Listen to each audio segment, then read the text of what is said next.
aan hom wat op die troon sit en aan die Lam behoort die lof en die eer, die heerlikheid en die krag, tot in alle ewigheid. Amen. Broers en susters, julle almal wat aan die Here behoort, genade, barmhartigheid en vrede vir julle, want dit kom van God ons Vader en Christus Jesus ons Here. Dit word 'n werklikheid in ons lewens deur die kragtige werk van die Heilige Gees. Ons tema vanoggend is die wegraping en 1000-jarige vredesryk. Wat is feite en wat is fiksie? En ons gaan saam lees die gedeelte daaruit, Openbaring hoofstuk 20. Maar kom ons bid saam. Here, baie dankie dat ons U woord het. Dankie dat U Uself op 'n manier aan ons openbaar dat ons dit kan verstaan, Gods woord in mensetaal. En Here, ons weet dat U woord daar is om ons nie alleen te bemoedig en te versterk en ons lewens te skaaf en te verander nie, maar dat U woord ook daar is om vir ons hoop te gee vir die toekoms, vir ons iets te laat raak sien oor waarheen ons op pad is en waarheen die wêreld op pad is. Ons wil bid, Here, dat U woord vanoggend dit vir ons ook duidelik sal openbaar. Ons wil bid en vra dat ons sal verlos van die bose wat daarop uit is om ons lewens te vernietig. Here, help ons om net aan U vas te hou vir lewe en dood. Ons bid dit in die naam van Jesus, die Here. Amen. Openbaring 20, vanaf vers 1. Toe ek 'n engel uit die hemel uit sien kom met die sleutel van die onderaardse diepte en met 'n groot ketting in sy hand. Hy het die draak, die slang van ouds, wat die duiwel en die Satan is, gegryp en hom vir 1000 jaar vasgebind. Hy het hom in die onderaardse diepte gegooi, dit toegesluit en dit bokant hom verseël, sodat hy nie meer die nasies kan verlei voordat die 1000 jaar om is nie. Daarna moet hy klein rukkie losgelaat word. Toe het ek die trone gesien en die siele van die mense wat ontdoof is, omdat hulle aan die getuienis van Jesus en die woord van God vasgehou het. Hulle het op die trone gaan sit en aan hulle is die bevoegdheid gegee om as regters op te tree. En herinner hierdie gedeelte julle 'n bietjie aan Maleagi van verlede week? Dit is hulle wat nie die dier en sy beeld aanbid het nie, en nie die merk op die voorkop en op die hand aanvaar het nie. Hulle het lewend geword en saam met Christus 1000 jaar lank regeer. Dit is die eerste opstanding. Die ander dooies het nie lewend geword voordat die 1000 jaar om was nie. Geseënd en heilig is die wat aan die eerste opstanding deel het. Oor hulle die tweede dood geen mag nie, maar hulle sal priesters van God en van Christus wees en sal saam met hom die 1000 jaar lank regeer. En wanneer die 1000 jaar om is, sal die Satan uit sy gevangenskap losgelaat word. Dan sal hy gaan om die nasies wat tussen die 4 uithoeke van die aarde is, die Gog en Magog te verlei en om hulle byeen te bring vir die oorlog. Hulle is so baie soos die sand van die see. Hulle het oor die hele oppervlakte van die aarde aangekom en die laar van die gelowiges in die geliefde stad omsingel. Toe daar vuur in die hemel afgekom en hulle verteer. Die duiwel wat hulle verlei het is in die poel van vuur en swaal gegooi. Daar waar die dier en die valse profeet ook is. Hulle sal dag en nag gepynig word tot in alle ewigheid. Tot sover. Die boek Openbaring is 'n kristalbal gemeng met die sterre voorspel, waarin jy die toekoms kan sien tot en met die wederkoms. Die wederkoms vind presies 7 jaar na die wegraping plaas. Dit is, en die wegraping vind plaas net voor die groot verdrukking. En aan die einde van daardie 7 jaar, presies daai 7 jaar, gaan Jesus vir presies 1000 jaar na sy wederkoms op die aarde regeer tot en met die oordeel.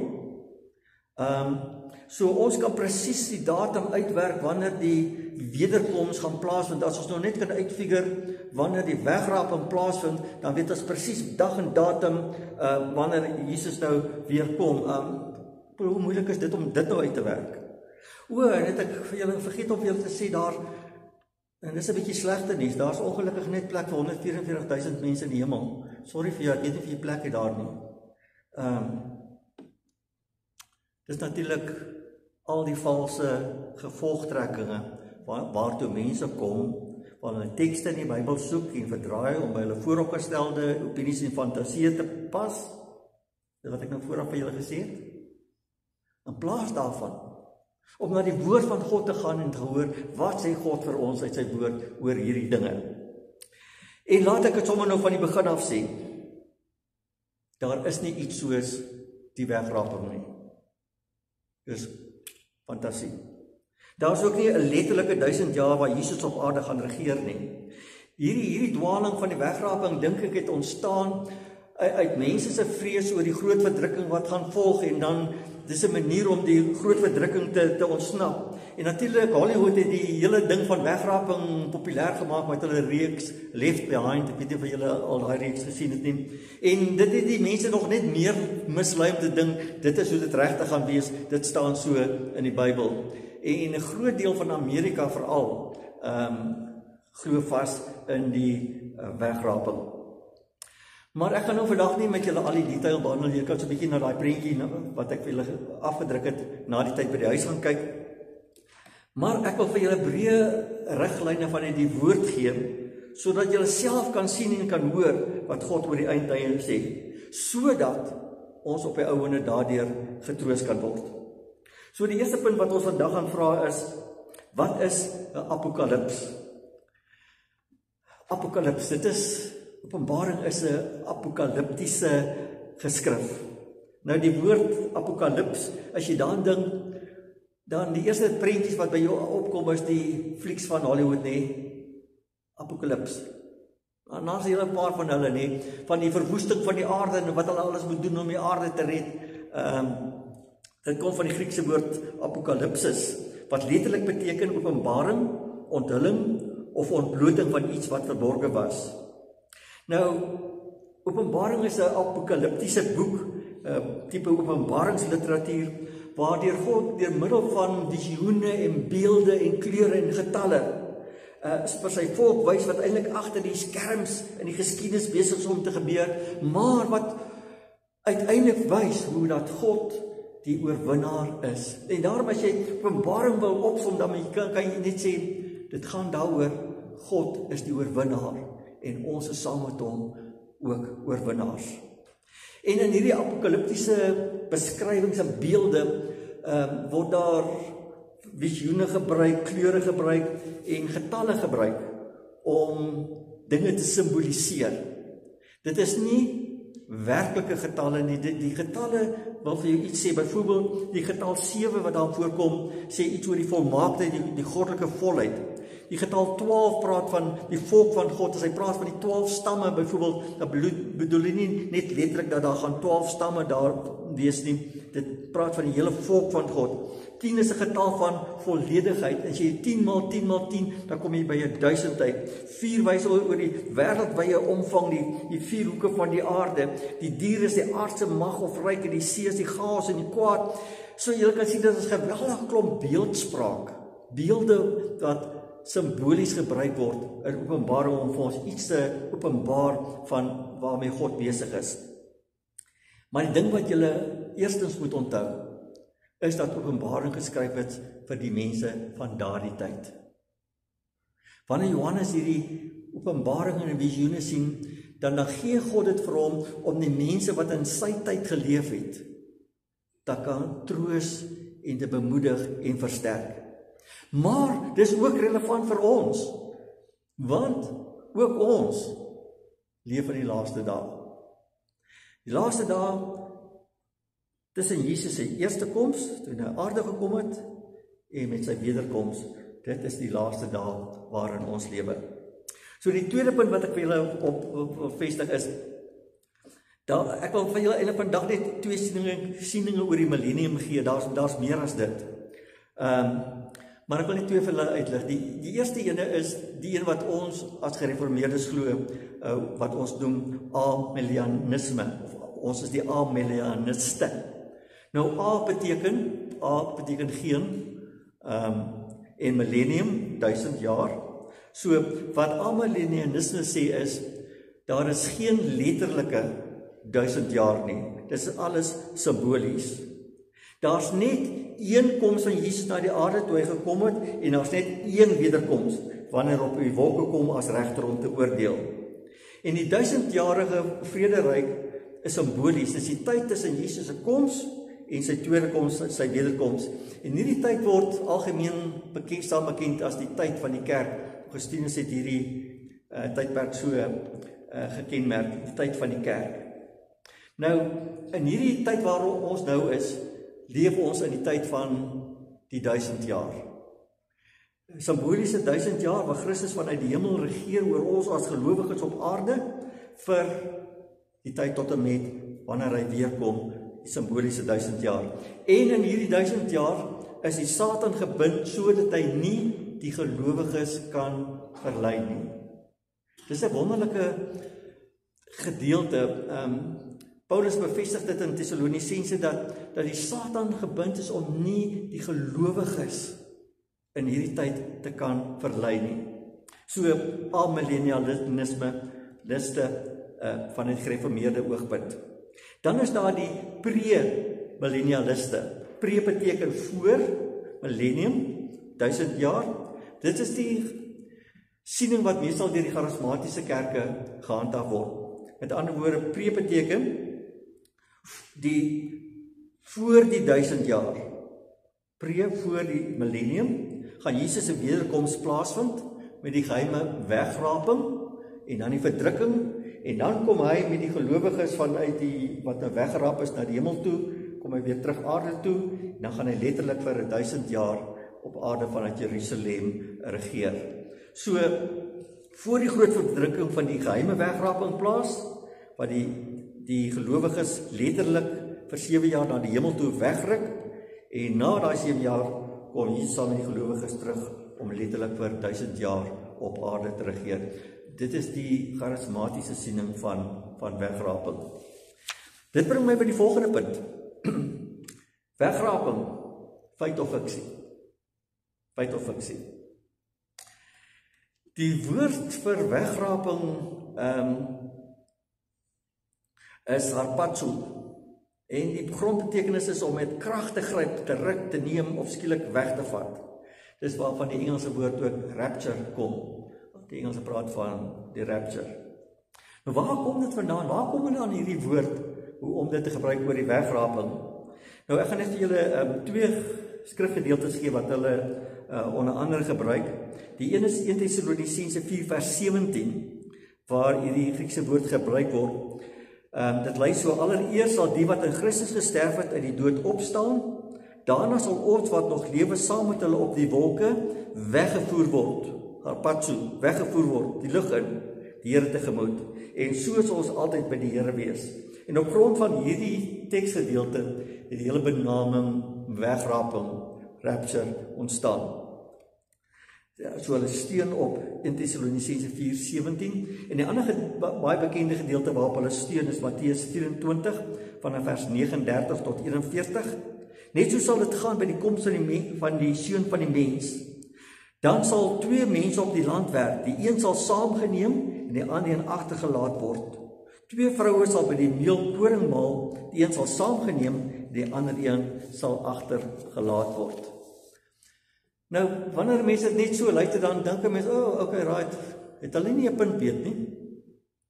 Maar as 'n mens die volle gedeeltes van daai teksgedeeltes lees, dan kom 'n mens agter dat hulle het ook maar net 'n stukkie gaan vat en gaan toepas wat hulle wou maak pas by hulle siening. Want hulle praat van die wegraping as hierdie geheime wegraping. Niemand gaan weet nie, niemand gaan weet hoe dit gebeur nie. Jy gaan die oggend net opstaan en hier's 'n klomp mense rondom jou weg. Dit is wat hulle glo 1 Tessalonisense 4 sê. Maar 1 Tessalonisense 4, die vorige vers al sê, wanneer die bevel gegee word en die stem van die aartsengel en die trompet van God weer klink, sal die Here self uit die hemel neerdaal. En dan gaan hy aan om te sê, allereers sal die wat in Christus gesterf het. So Tessalonisense praat niks van 'n geheime wegraping nie. Die stem van die aartsengel gaan gehoor word en die trompet van God gaan weer klink. So Tessalonisense praat oor die wederkoms van Christus wanneer hy weer kom. Niks van wegraping nie. En dan hierdie gedeelte wat hulle aanhaal in Matteus 24, het ook voorafgaande. Die trompet sal weer klink, en hy sal sy engele uitstuur om sy uitverkorenes bymekaar te maak uit die 4 windstreke, en uit elke uithoek van die aarde af, sê Jesus daar in Matteus 24 vers 31. So, die gedeelte wat hulle aanhaal oor die 2 wat op die lande werk, en die koringmaal, die een sal saamgeneem word, en die 8 sal agterbly. Dit was in die hele konteks van Matteus 24 en 25, wat praat oor een ding. Dis die wederkoms van Jesus, wanneer hy kom om te oordeel. En nou haal hulle daar 'n stukkie uit, en plaas dit daarso om te sê, okay, dit gaan 'n wegraping wees. Daar gaan nie 'n wegraping wees nie. Daar gaan geen geheime wegraping wees nie. Want Jesus praat in Matteus 24 en 25 oor een gebeurtenis, die wederkoms, wanneer hy kom om te oordeel oor gelowiges en ongelowiges. So die 4de punt wat ek vra is, die verdrukking ontsnap. Is dit feit of fiksie? Dis fiksie. Gelowiges gaan nie die groot verdrukking ontsnap nie. Jesus sê dit al reeds daar in Matteus 10 van vers 16 tot 18 vir sy disippels. Hy sê, onthou ek sien julle so skape tussen die wolwe in. Wees dus versigtig soos slange en opreg soos duwe. Pas op vir die mense. Hulle sal julle aan die geregshowe uitlewer en in hulle sinagoge sal hulle julle gesel. Ook voor goewerneurs en konings sal julle gebring word ter wille van my. En dan in Matteus 24 weer eens die gedeelte oor die wederkoms sê Jesus, die mense sal julle oorlewer om mishandel te word en hulle sal julle doodmaak. Julle sal deur al die nasies gehaat word omdat julle my naam bely. Daar's niks van dat ons as gelowiges die verdrukking gaan ontsnap nie. Nou moet ek praat oor die verdrukking. Ons dink dit is iets wat nog ergens vorentoe gaan gebeur. Maar onthou wanneer Johannes dit skrywe, dan is die mense vir wie dit skryf midde in 'n geweldige groot verdrukking. Dit het begin met die Joodse raad wat die gelowiges, die Christene begin vervolg het. En dan die Romeinse keisers wat daarna kom, het dit net na 'n next level gevat. Daar was keiser Nero 64 tot 68 na Christus. Wanneer Rome in 64 na Christus brand, dan beskuldig hy die Christene daarvan dat hulle dit veroorsaak het, en hy besig om al die Christene bymekaar te maak en te reg te stel en te vermoor en te martel. Hy maak hulle aan pale vas en smeer hulle vol teer en steek hulle aan die brandas ligte by sy partytjies wat hy hou. Christene is gearresteer, gemartel, verbrand en gekruisig, en volgens oorlewering is Petrus en Paulus ook in hierdie tyd vervolg en tereggestel. So die vervolging waarvan Openbaring praat, die groot verdrukking, was al reeds aan die gang, en dit is juist om hulle te bemoedig. En na Nero kom Domitianus 31 tot 96 na Christus, wat vir Johannes na Patmos verban het, en hy vat Nero se vervolging net nog 'n trap verder. So Johannes skrywe vanuit Patmos om te hulle sê, moenie moedeloos word in hierdie omstandighede nie. Die Hebreërskrywer in hoofstuk 11 van vers 36 praat van wat met die gelowiges gebeur in die vervolging. Hy sê, ander gelowiges wou nie die prys vir hulle eie vrylating betaal nie en is doodgemartel. Hulle wou die opstanding tot 'n beter lewe deelagtig word. Ander weer het bespotting en lyfstraf verduur, selfs boeie en gevangenskap.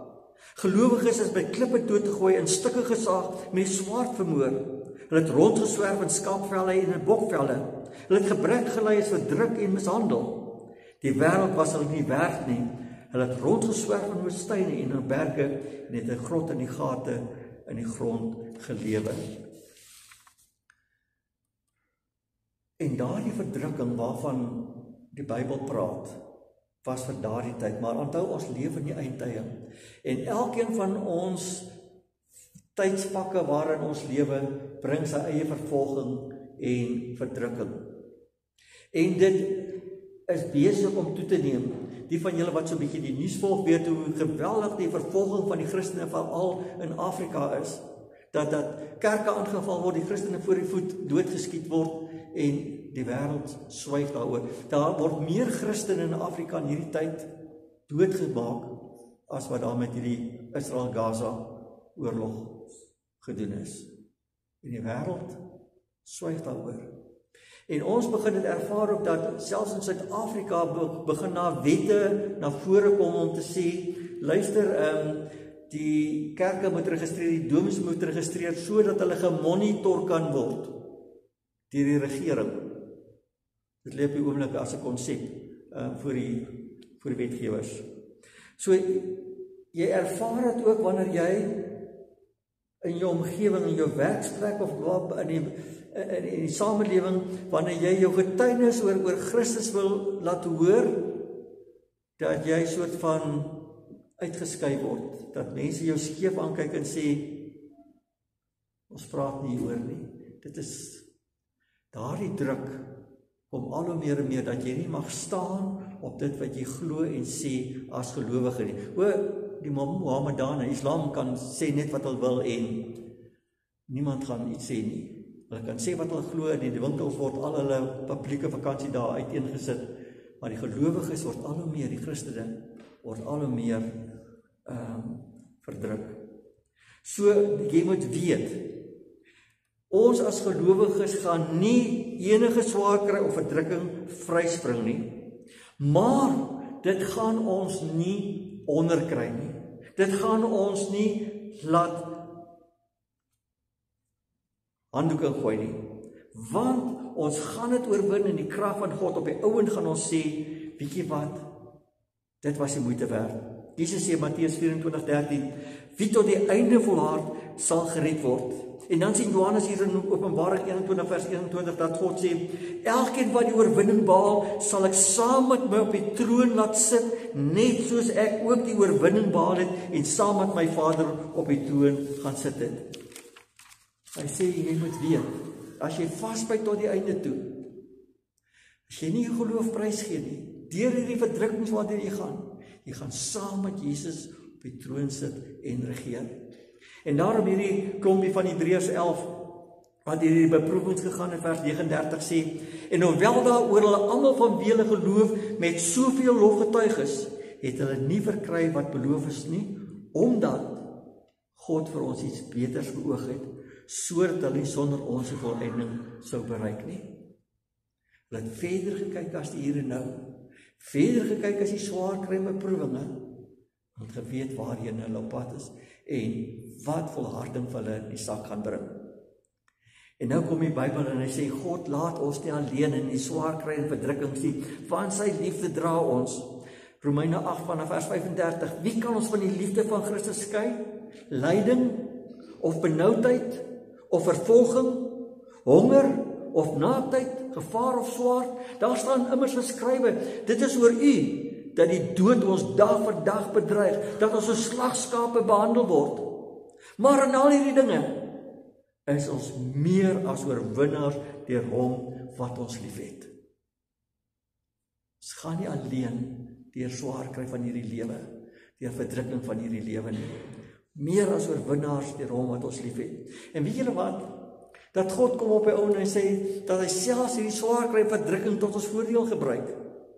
Romeine 5 vanaf vers 3, ons verheug ons ook in swaar kry, want ons weet, swaar kry kweek volharding, en volharding kweek egtheid van geloof, en egtheid van geloof kweek hoop, en die hoop beskaam nie, want God het sy liefde in ons harte uitgestort, deur die Heilige Gees wat hy aan ons gegee het.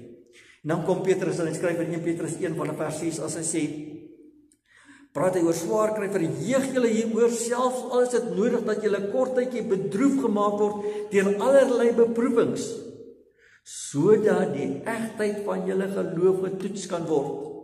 Julle geloof is baie kosbaarder as goud, goud wat vergaan. Selfs die suiwerheid van goud word met vuur getoets, en die egtheid van julle geloof moet ook getoets word, sodat dit lof en heerlikheid en eer waardig mag wees by die wederkoms van Christus. Paulus skryf dit, en Petrus skryf dit te midde van tye van geweldige vervolging en verdrukking. Hy sê, moenie moed verloor nie, want God gebruik dit tot ons voordeel. Punt 5. 1000-jarige vrederyk, feit of fiksie?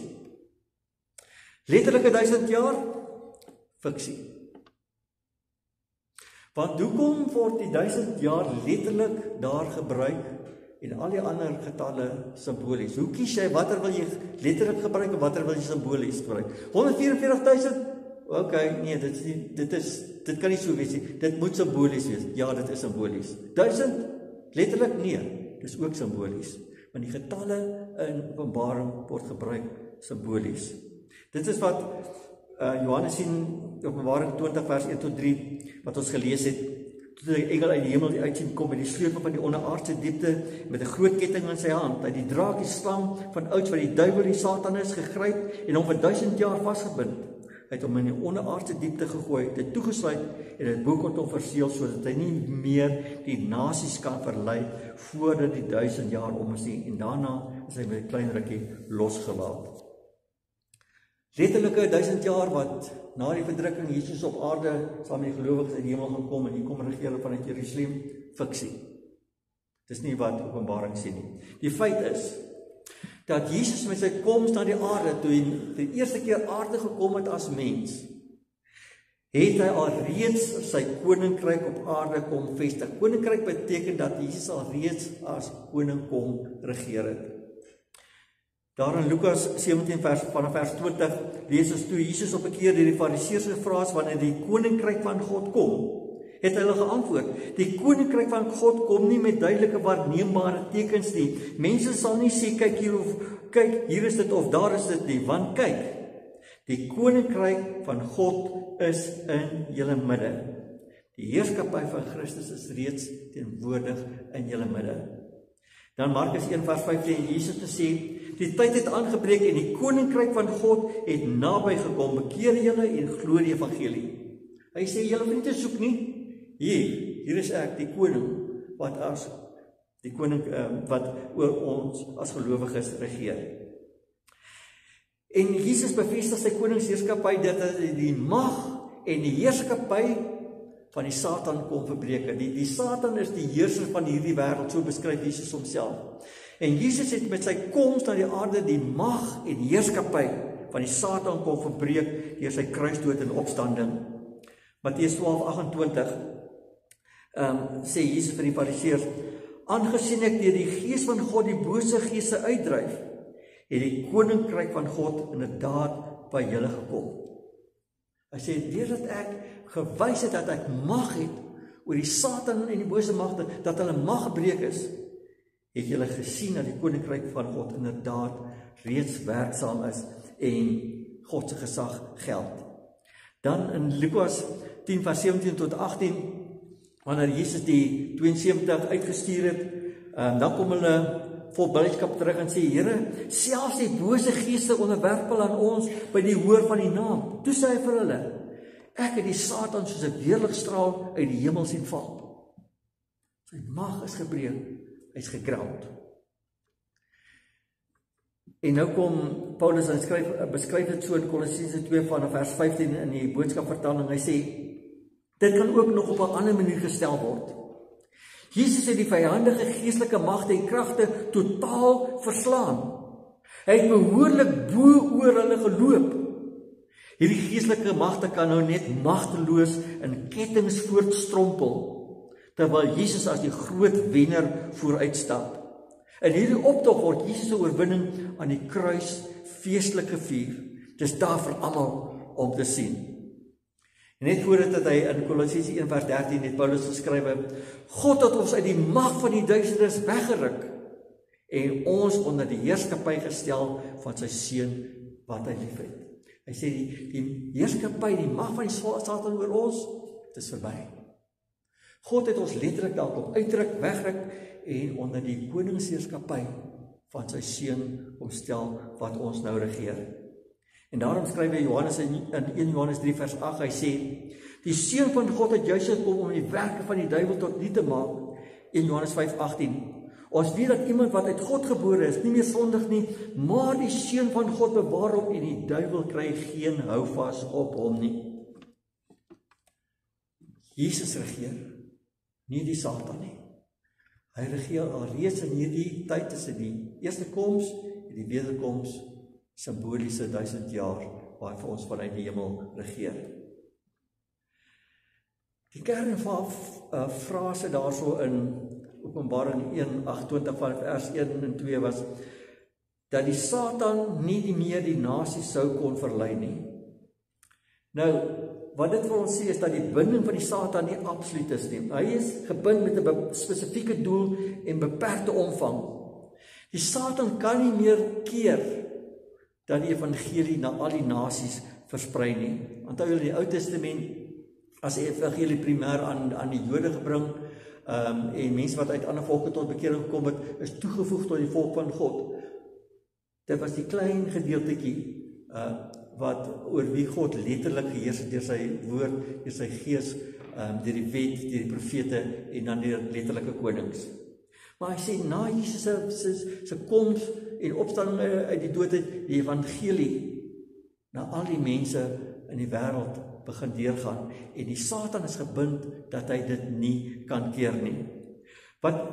Dit beteken dat sy bewegings is deur God beperk. O ja, hy kan nog steeds versoek en lieg en bedrieg en aanval, maar hy kan nie keer dat mense tot geloof kom nie. Hy's nog nie vernietig nie. Hy's nog aktief in die wêreld, maar hy staan steeds onder die beheer van God. Staat steeds onder die beheer van Jesus, wie se koningsheerskappy gevestig is. En daarom sê Petrus 5 vers 8, hy gaan steeds rond soos 'n brullende leeu en probeer om gelowiges te verskeer. Maar by gelowiges, dit is amper soos God gemaak vir Babel. Want alle mag in hemel en op aarde behoort aan Jesus. En daarom wil ek vir jou sê, vandag sê, moet jy asseblief nie op hol laat jaag deur fiktiewe wegraping stories nie. Dis nie Bybels nie. Flight of imagination. Ons gaan ongelukkig nie die swaar kry en verdrukking ontsnap deur hierdie fiktiewe wegraping nie. Maar swaar kry maak dat ons uitsien dat die wederkoms van Jesus. Dit maak dat ons elke dag bid en vra, Maranatha, Jesus kom. Ja, Jesus kom tog gou en kom maak alles nuut soos wat U beloof. En daarom is ons as gelowiges nie bang en wanhoopig oor die Satan wat probeer om ons lewens te verwoes en met swaar kry en verdrukking nie. Ja, ons beleef die geestelike aanvalle en stryd, maar ons weet, ons gaan aan die ander kant uitkom. Want die mag van die Satan is gebreek, en dit is Jesus wat regeer, en ons regeer saam met ons. Die duiwel kan kom met al sy aanslag, ons weet, ons gaan aan die ander kant uitkom. Niks gaan ons onderkry nie. En juist daarom sien ons so uit na die wederkoms. En ons kan vir die Satan en sy bose magte en almal wat hy mobiliseer sê, ja, julle kan so aangaan so wat julle wil. Maar onthou, Jesus kom om as regter te oordeel. En dan gaan jou doppie en al die ongelowiges se doppie finaal geklink wees. En dan gaan jy totaal vernietig wees vir ewig in die poel van die vuur. En daarom bid ons, kom Here, ja, kom tog gou. Maak 'n einde van alles. Laat ons uitsien na die nuwe hemel en nuwe aarde, waar ons vir altyd in die teenwoordigheid van God gaan wees. Wegraping? Nee. Letterlike 1000 jaar? Nee. Jesus wat regeer? Yes. Wat die oorwinnaar is? Yes. Ons wat saam met hom oorwinnaar is? Yes. Kom Jesus, ja, kom tog gou. Kom ons bid saam.